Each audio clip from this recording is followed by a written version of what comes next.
the Streeton Trio, weren't they fabulous? Thank you so much for that wonderful music. Oh, thank you very much. Now, this is Ben, but he can also be called Benjamin, and I think I'm going to start by calling you Benjamin because you're in trouble. Did you know that? Really? Why? Well, because you weren't here for sound check this morning. Oh, terribly sorry. So I'd like to know where you were and what you were up to. Well, we were late because we were recording our latest CD right now. Just before we left, we're recording this piece, the Dumki Trio, the Smetana Trio, and also a small trio by U.S.C.Section. It's a trio of, it's a CD of Czech music.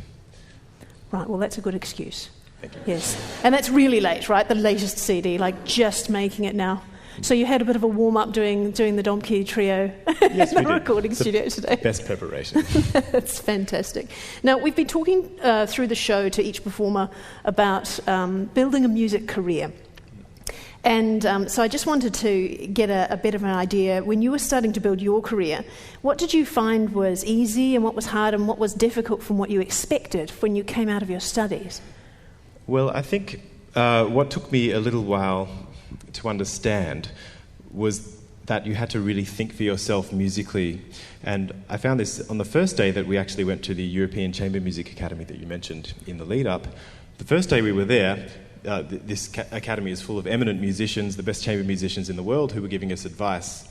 And in the very first lesson, this eminent teacher said, I just want to let you know that 30% of what every teacher here will tell you is gold.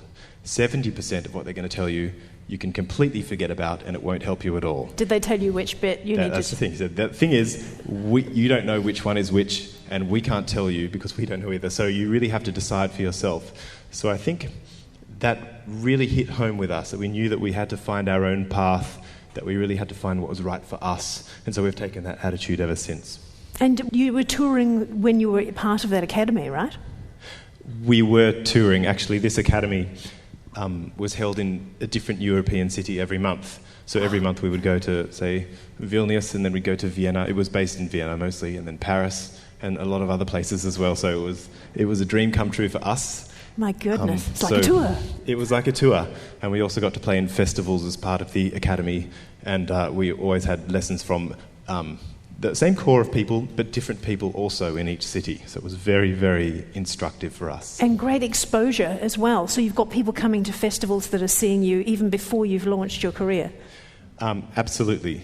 In fact, it was one of the best launching pads that we could have hoped for. Yes, indeed. That's great. Do you think that when you start out in your career, is it best to sort of stick with one genre, one specialty, or is it better to get broader range of genres while you're working? My opinion is that you should get as broad an education as possible, that you should seek to understand all styles. I mean, surely in the end, you're going to perhaps specialise in one, or you'll become more likely just become known for one. Whether it's your favourite or not is another thing. But I think that understanding Bach will help you in understanding Shostakovich and Chopin and all sorts of other things. So I don't think you should neglect any part of the repertoire. Okay. And what about like the business side of show business? So have you got any tips for young performers on publicity or marketing or negotiating?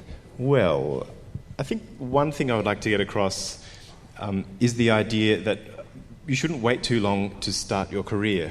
This is something that we understood, that there'll come a certain point where you don't actually have to be the best performer in the world to start your career. A lot of people are in practice rooms thinking they have to wait till they're as good as Hilary Hahn before they can launch their careers. But I think that you have to recognise when you get beyond a certain line, then you're good enough. And as soon as you recognise that you're beyond that line, you should absolutely put yourself out there as much as possible. And that's what we try to do.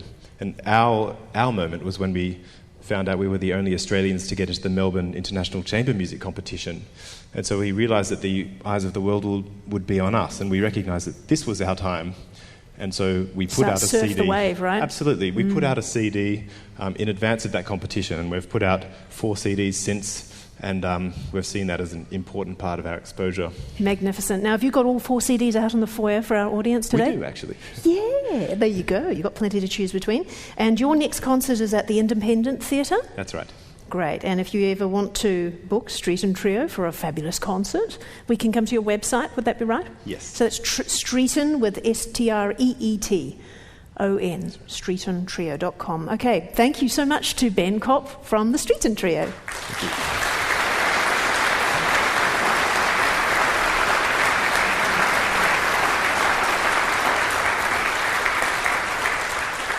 So haven't we had fun? We've come to the end of our Live from the Joan concert. It's all gone way too fast. I want to thank all our artists, Frances Madden and her band, Diana Babajanyan, the Duo Histoire and the Streeton Trio. As I said, as you head out to the foyer, you'll find their CDs. If you're listening on the radio, you can visit their websites that I have mentioned. I've mentioned some of them today, but the other ones are fairly easy to find. Thank you to all the Fine Music volunteers and staff who contributed their time to making this event possible. In particular, our day producer, Christopher Waterhouse, senior audio engineer, Jason McBride, stage manager, David James, hello, and the executive producer, who we certainly cannot do without, Steve McCulloch. And many thanks to the Joan Sutherland Performing Arts Centre here in Penrith, plus our thanks and gratitude to you, our audience in the theatre and on air listening in. We're going to hand it back to Lin Cheong at Fine Music Studios in St Leonard's. I'm Annabelle Drumm. Bye for now.